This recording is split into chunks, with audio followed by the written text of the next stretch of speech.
శ్రీమాత్రే నమః. సద్గురు జ్యోతిషాలయం నుండి 2026 జూన్ నెల ద్వాదశ రాశులకి గోచార గ్రహస్థితులు ఎలా ఉన్నాయి అనేది మనం తెలుసుకోబోతున్నాం.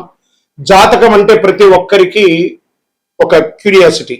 ఈ నెల నాకు ఎలా ఉంటుంది, వ్యాపారం ఎలా ఉంటుంది, ఉద్యోగం ఎలా ఉంటుంది, నా యొక్క రాజకీయ జీవితం ఎలా ఉంటుంది, నా ఆరోగ్యం ఎలా ఉంటుంది, కుటుంబంలో ఎలా ఉంటుంది అనేది ఒక క్వశ్చన్ మార్క్ గానే ప్రతి ఒక్కరికి ఉంటుంది. దానికోసమే ప్రతి నెల ఎప్పుడురా గురుగారి యొక్క రాశి ఫలితాలు వస్తాయని కొంతమంది ఎదురు చూసే వాళ్ళు ఉంటారు. మిగతా ఛానల్స్ కూడా చూసే వాళ్ళు కూడా ఉంటారు. మా ఛానల్ చూస్తూ మా యొక్క టాపిక్స్ అన్ని చూసే ప్రేక్షక మిత్రులారా, మీకు శుభాకాంక్షలు. మా కార్యక్రమాలన్నీ నచ్చిందంటే ఒక్కసారి ఒక లైక్, ఒక షేర్, ఒక సబ్స్క్రిప్షన్, ఇది మాకు కావాల్సినటువంటి మీ తరపు నుంచి ఒక చిన్న రిక్వెస్ట్ మాత్రమే. ఇది ప్రతి ఒక్కరు కూడా జాతకం తెలుసుకోవాలనుకున్న వాళ్ళు 21 వయసు లోపు ఉన్న వాళ్ళు తెలుసుకోకండి. 60 వయసు పైపడ్డ వాళ్ళందరూ కూడా మీరు సాక్షాత్ దైవ సమానులే. మీరు 60 తెలుగు సంవత్సరాలు చూస్తుంటారు కాబట్టి జాతకం పడుతున్న వర్షానికి ఒక గొడుగు మాత్రమే కానీ జాతకం జీవితం కాదు.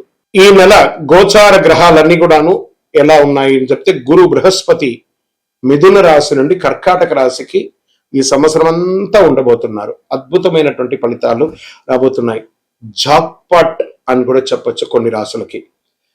1-2 తారీఖులలో ఈ యొక్క గురువు వచ్చేసి ప్రవేశిస్తున్నాడు కర్కాటక రాశిలో. ఇది చాలా శుభపరమైనటువంటి గోచారం అని కూడా చెప్పొచ్చు. దీనివల్ల ప్రతి రాశి వారికి వారి కుటుంబంలోనూ విద్య, ఇల్లు, ఆర్థిక స్థిరత్వం అనే అవకాశాలు చాలా వస్తుంటాయి.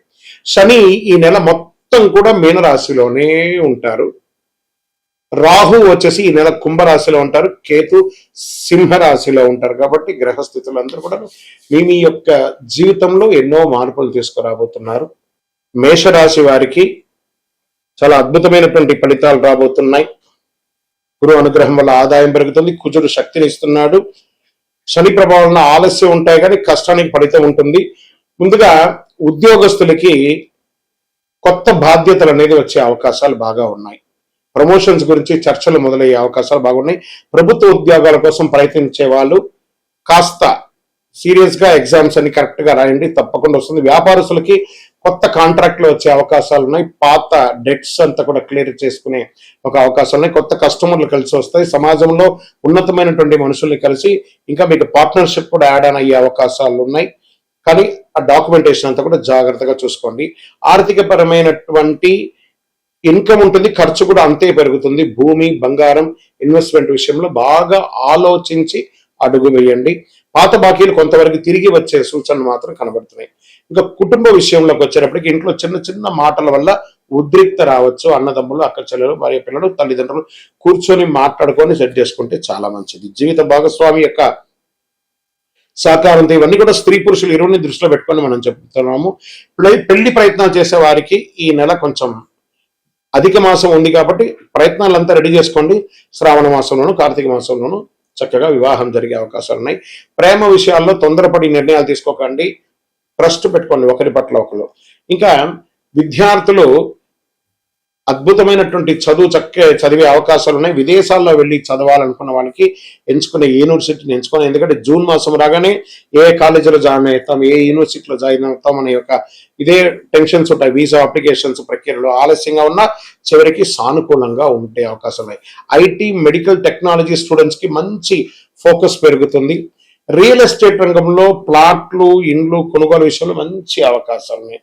మధ్యలో ఆగిపోయిన రిజిస్ట్రేషన్ లేదా డీల్స్ పూర్తి అయ్యే అవకాశాలు అద్భుతంగా ఉందని కూడా చెప్పొచ్చు. బ్రోకరేజ్ రంగంలో ఉన్న వారికి కొత్త పరిచయాల వల్ల లాభం. విదేశీయ పెట్టుబడులు కూడా ఎక్స్పెక్ట్ చేయొచ్చు మీరు. ఇంకా సినిమా, టీవీ రంగంలో ఉన్న వాళ్ళకందరికీ కూడా యూట్యూబ్, సోషల్ మీడియా ఇవన్నీ కూడా రంగంలో ఉన్న వారికి గుర్తింపు పెరిగే అవకాశాలు ఉన్నాయి. కొత్త ఆఫర్లు, ఆడిషన్స్, కొలాబరేషన్ వచ్చే అవకాశాలు ఉన్నాయి.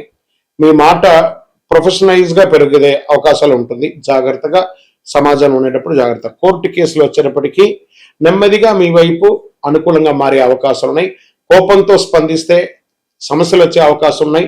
నెగిటివ్ కూడా ఎండ్ ఆఫ్ ద మంత్ వచ్చే అవకాశాలు ఉంటాయి. మధ్యవర్తిత్వం ద్వారా సమస్యలు పరిష్కారం చేసుకోండి, మంచిది.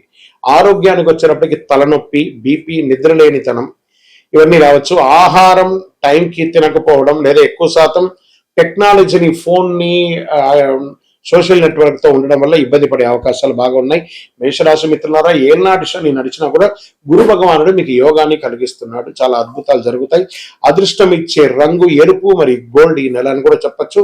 అదృష్ట సంఖ్య 1, 3, 9. అదృష్ట తేదీలు 3వ తారీఖున, 9వ తారీఖున, 18వ తారీఖున, 27వ తారీఖున బాగుంటుంది. అదృష్ట దిక్కు తూర్పు దిక్కు మీకు చాలా అనుకూలంగా ఉంటుంది. ఈ నెల మీరు చేయవలసినటువంటి కొన్ని పరిహారాలు ఉన్నాయి. ప్రతి మంగళవారం హనుమంతుడికి ప్రార్థన చేయండి, హనుమాన్ చాలీసా ప్రార్థన చేయండి, ఎరుపు పూలతో దేవుడికి ప్రార్థన చేయండి, పేదలకు ఆహారం, ఎర్ర బట్టలు దానం చేయండి, మంచినీళ్లు కుండ చలివేంద్రాలు ఏర్పాటు చేయండి. వేడి తాపడి ఎక్కువ ఉంది. ఉదయం ఓం అంగారకాయ నమః అని 108 సార్లు జపం చేయండి. అన్ని రకాలుగా అనుకూలంగా ఉంటుంది. మీకు ఇష్టదైవాన్ని ప్రార్థన చేసుకోండి. మీ పరిసర ప్రాంతాల్లో ఉన్నటువంటి దేవాలయంలో మీ వయస్సు ఎంత ఉందో అన్ని సంఖ్యతో నువ్వుల నూనెతో మీ ఇష్టదైవం కులదైవానికి దీపం వెలిగించండి. అతి శక్తివంతమైనటువంటి కరుంగాలి మాలను 48 రోజులు మన దేవాలయంలో పూజ చేసి దానికి చండీ సుదర్శన హోమాది సుబ్రహ్మణ్య భుజంగా మంత్రాలతో సంపుటి చేసినటువంటి అతి శక్తివంతమైనటువంటి కరుంగాలి మాల కూడా మన ఆర్గనైజేషన్ ఉంటుంది. కావలసిన వారు సంప్రదించండి. మీ యొక్క వ్యక్తిగత జాతకం తెలుసుకోవాలంటే మీ పరిసర ప్రాంతాల్లో ఉన్నటువంటి గురువుని సంప్రదించండి. లేదా మా దగ్గర తెలుసుకోవాలనుకుంటే మీ పేరు, date of birth, time of birth, place of birth WhatsApp చేయండి. విజయోస్తు. శ్రీమాత్రే నమః. సద్గురు జ్యోతిషాలయం నుండి ఒక శుభవార్త. మనం పుట్టినరోజు అంటే ఒక పండగలాగా చేసుకుంటాం కదా, ఏదైనా పండగ వస్తే పండగ చేసుకుంటాం కదా, అలాగే ఈ నెల జూన్ 2వ తారీఖున గురు భగవానుడు మారుతున్నాడు మిథున రాశి నుంచి కర్కాటక రాశికి. ఆ కర్కాటక రాశిలో ఒక సంవత్సర కాలం ఉంటాడు. ద్వాదశ రాశుల్లో ఉన్నటువంటి 12 రాశులకి కూడా యోగాన్ని కలిగించబోయే ఒక అద్భుతమైనటువంటి పండగ రోజు జూన్ 2. ఇందులో ప్రత్యేకించి మేషరాశికి ఏళ్నాడు శని, సింహరాశికి అష్టమ శని, ధనుసు రాశికి అర్ధాష్టమ శని, కుంభరాశికి ఏళ్నాడు శని, మీనరాశికి జన్మ శని. ఇంతమందికి ఉన్నారు కదా.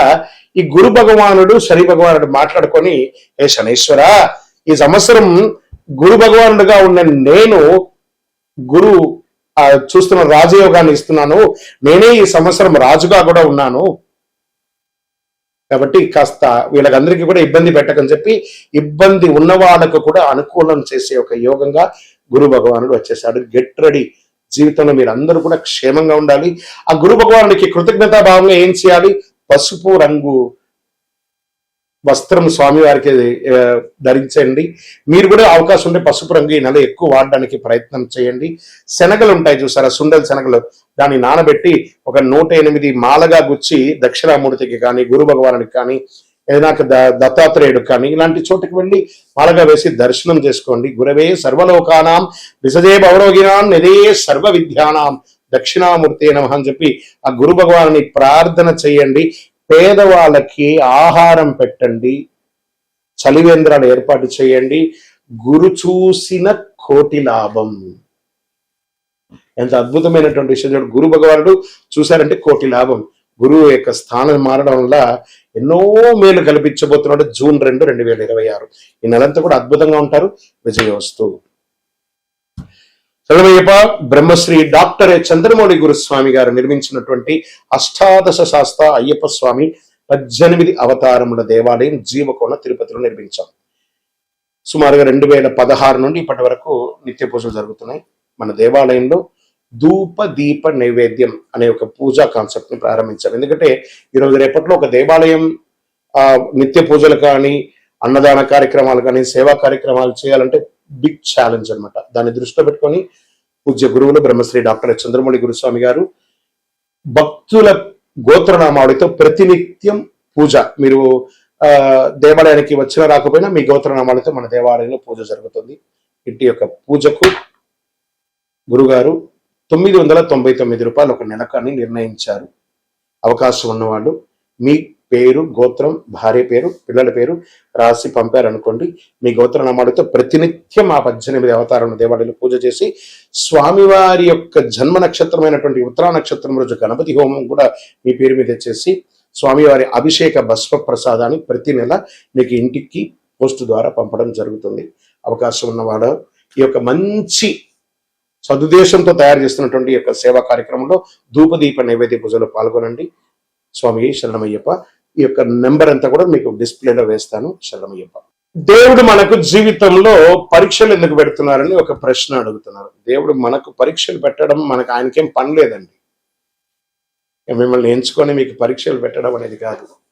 మనం ఎంచుకున్నటువంటి దారి, ఆ దారిలో మనం పుట్టినప్పటి నుంచి మరణించేంత వరకు నీ యొక్క రాత ఇది అని చెప్పి రాసి పంపించేస్తాడు. అర్థమైందా? ప్రతి ఒక్కరికి కూడాను ఈ యొక్క తల్లిదండ్రులకి పిల్లవాడు గాను, ఒక భార్యకు ఒక భర్తకు భర్త భార్య గాను, భార్యకు భర్త గాను, పిల్లలు గాను, అత్తమామలు గాను, ఫ్రెండ్స్ గాను, ఉద్యోగం గాను, వృత్తి గాను నిర్ణయించబడింది మరణం వరకు. మరి ఇందులో వచ్చే పరీక్షలు అంటారు చూసారా, భగవంతుడు దీన్ని కొంచెం ఫర్నిష్ గా చెప్పుకుంటే చెరిష్ ద గిఫ్టర్, అబ్యూస్ ద గిఫ్టర్ అని అంటారు అనమాట. భగవంతుడు మనకు ఒక అద్భుతమైనటువంటి గిఫ్ట్, ఈ శరీరాన్ని ఇచ్చాడు. దేహో దేవాలయ భక్తి అని చెప్పేసి ఒక జీవితాన్ని, మానవ జన్మనిచ్చాడు. ఇందులో మనము చక్కగా పరోపకారార్థి ఇదం శరీరం అనుకుంటూ మనం చేయాల్సిన కార్యక్రమాలు చేసుకుంటూ ఇతరులను చేసుకుంటూ పోతే అన్ని రకాలుగా ఉంటుంది. ఎప్పుడైతే మనలో స్వార్థం అది వస్తుందో, ఆశ అవన్నీ పెరుగుతుందో, అప్పుడు దారి తప్పుతూ ఉంటాం. ఆ దారి తప్పినప్పుడు అవసరాలు పెరుగుతాయి. ఆ అవసరాలు తగ్గట్టుగా అవకాశాలు ఉండదు. దానికి అప్పులు చేయడము, లేకపోతే ఇతరులను ఏమార్చడము, సమాజంలో ఇబ్బంది పెట్టడము. దాన్ని మనం ఏం చేస్తాం? భగవంతుడు నాకే ఇన్ని కష్టాలు ఇస్తావా అని భగవంతుడిని బ్లేమ్ చేయడం. ఆయనకి ఏమైనా పన? మీరు పుట్టినప్పటి నుంచి మీరు మరణించేంత వరకు ఒక్క క్షణం కూడా ఆగకుండా గుండె కొట్టుకుంటూ ఉంటుంది. అప్పుడు మీకు పరీక్ష పెడుతున్నాడా భగవంతుడు? అనుగ్రహం ఇస్తున్నాడా? మనమైనా ఒక్కొక్కసారి శ్రద్ధగా ఉండం. అలా పడుకుంటా, ఇలా లేస్తాం. మీరు పడుకున్నా, లేసినా, తిన్నా, ఏమేమి వేషాలు వేసినా వాటన్నిటినీ సగిస్తూ భావిస్తూ మీ హృదయంలో lub dub lub dub lub dub lub డబ్ను కొట్టుకుంటూ ఆ ప్రాణవాయుని ఇచ్చే భగవంతుడికి కృతజ్ఞత చెప్పండి. కానీ భగవంతుడు ఇబ్బంది పెట్టాడు. భగవంతుడు అనుగ్రహ ప్రదాయుడు.